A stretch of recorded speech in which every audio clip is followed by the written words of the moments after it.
Greetings, YouTube. How is everybody doing out there today? It is a rainy, wet Thursday here today. You know it's raining whenever you see me making videos this early in the week. Well, this time, on this day in the week, because when it's raining, can't work. We can get a little bit of time in. Go down and push a broom for 2-3 hours. That's about it. But one of the things I've been wanting to talk to you guys about is how they're trying to push electric cars on us. And I don't care if the electric car makes 5,000 horses. You just can't get the sound like you can out of a V8. You know, like that new Ghoul that's coming out from Dodge. I've seen the Challenger one, and man, that thing sounds amazing, amazing. But if it was electric, it wouldn't sound that great.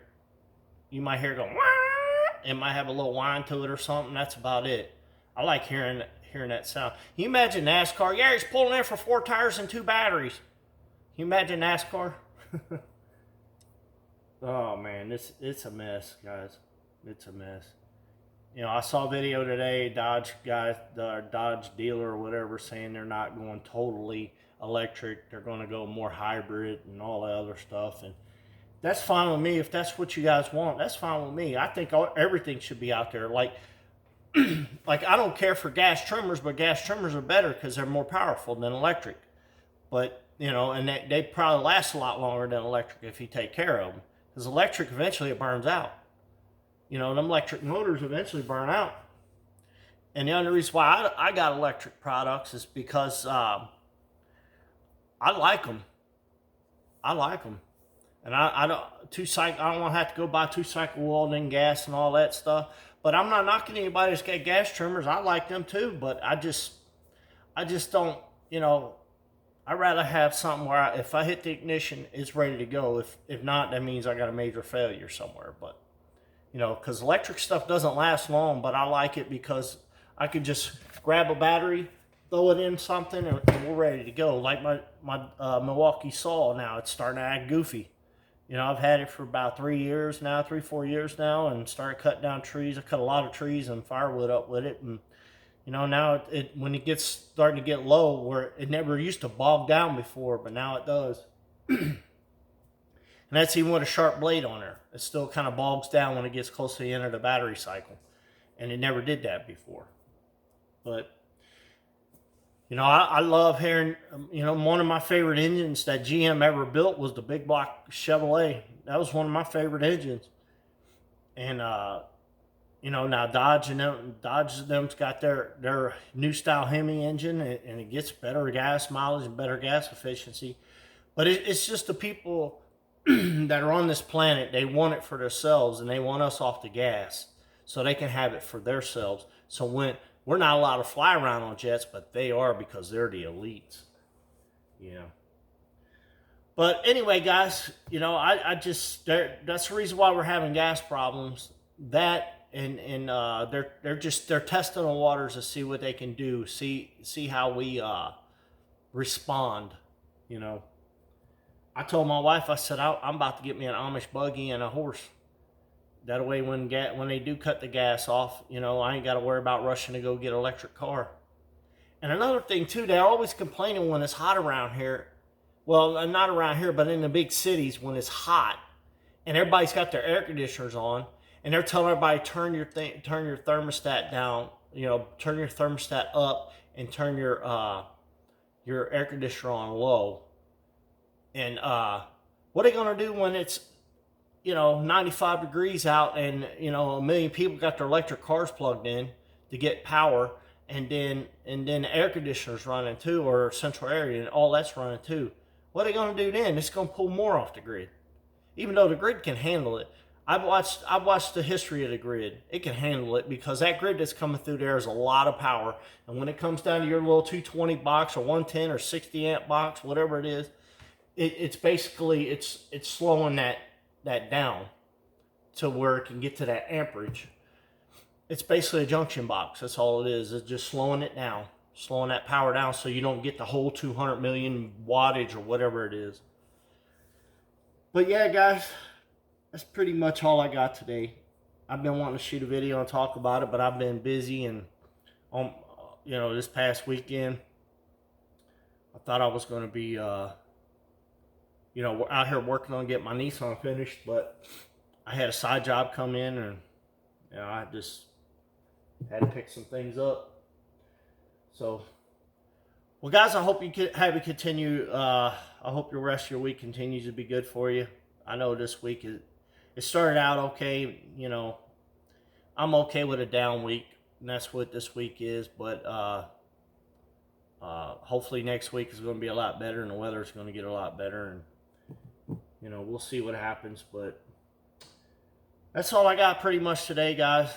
I pretty much showed you what I got over the weekend. Well, I got it yesterday, but I ordered it over the weekend. So I just about got my Nissan back together. I'll show you what I done. There went my flashlight. I got new rotors on here, brakes on here, put a new shock on here. My tie rod ends, they're worn okay, but I'm gonna have to replace them, and I'm gonna have to replace this bar too, because it's got tie rod ends on it, and they're all sealed up. So I got to replace the tie rod ends on it. I'm gonna do that, and I probably have to replace these right here. This bolt and stuff right there. That's your stabilizing link. That keeps your front end from bouncing up and down. People think it's their shocks. Your shocks keep it from. Your shocks help too, but that right there, without your stabilizing bar being stabilized, when you hit bumps, it makes it want to bounce up and down.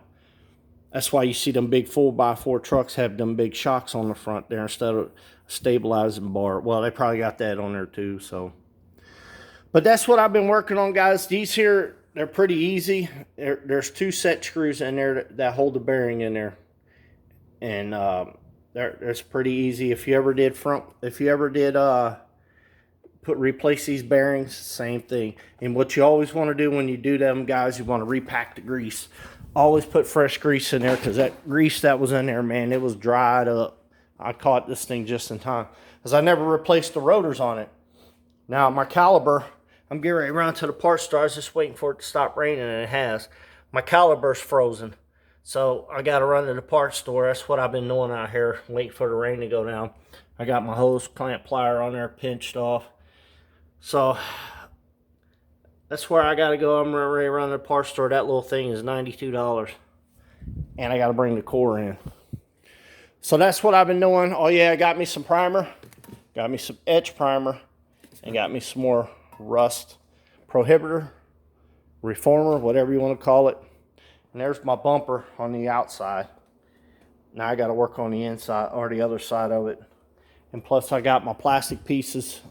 I'm getting ready to start getting this thing going, guys. I got me some stuff to clean my wheels up, because I'm going to spray my wheels again. I'm going to spray paint them there black. I'm going to spray paint these here black. So I'm getting ready to get busy. But what I'm going to do is, summer's coming, so I can be able to push this outside. I can probably spray that outside, because I want to get that done. And I'm probably going to take this apart, because this is steel, this is plastic. And I want to get these lights out of there, because I'm going to put some LEDs in there.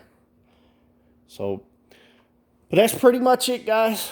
That's pretty much it for today. Well, guys, I hope you continue having a great rest of your week. Like I said, like, share, subscribe, comment down below. Like I said, whenever you comment down below, sometimes I can get to you right away. When I'm not busy, I can get to you right away when I am busy. And another thing too, sometimes, guys, I don't get my notifications that somebody commented. My wife gets it faster than I do. So she don't say anything to me, or she forgets or something, then half the time I don't even remember. And I'm not purposely trying to ignore people. I like having a conversation with people, especially when it's about cars and our future in this country, Because I don't care what anybody does in their life until they want their life. They want my life to change to fit their life. That's not happening. That's not happening with me. So I'm not gonna, change my life for them. I like my life just the way it is. Just leave me alone. But the problem is they can't leave people alone. They're so miserable.